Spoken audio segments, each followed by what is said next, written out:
Syederalun, PJ Bupati PD Insinyur Haji Wahyudi Adi Siswanto MSI bersama Kepala Dinas Pendidikan dan Kebudayaan atau Disdikbud Dr. Andes Yumadi MPD serta Bunda Pendidikan Anak Usia Dini atau PAUD Haji Swaida Sulaiman berbelanja 100 paket perlengkapan sekolah yang diperuntukkan bagi siswa kalangan anak yatim piatu atau kaum duafa pada Minggu 16 Juli 2023.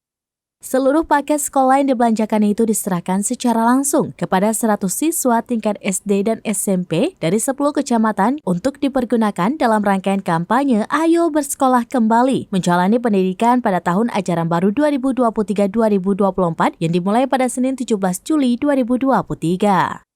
Uniknya, dalam belanja 100 paket Ayo Kembali ke Sekolah itu, sang PJ Bupati, Kadisdikbud, Bunda PAUD langsung menjemput 2 anak yatim di Kampung Rawa, Kecamatan Kota Sigli ke kediaman untuk diboyong ke pusat pasar Kota Sigli bersama 98 anak yatim piatu yang telah menunggu di pusat pasar daerah penghasil emping melinjo.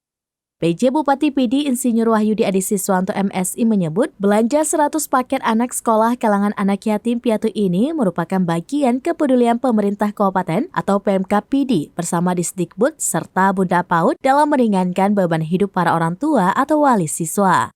Program peduli bagi anak-anak sekolah dari kalangan yatim piatu atau duafa tersebut bekerja sama lembaga lokal Sahabat Duafa Kabupaten.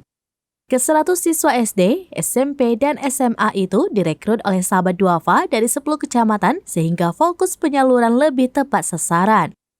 Menurut PJ Bupati PD itu, mereka dibelanjakan buku, sepatu, baju dan celana, rok, tas, serta uang saku jajan. Diharapkan agar generasi muda harapan bangsa tersebut dapat bersekolah dengan pakaian seragam dan fasilitas yang cukup, sehingga tidak ada alasan mereka merasa berat masuk sekolah di tahun ajaran baru ini. Dari PD, Idris Ismail, Seraminus.com.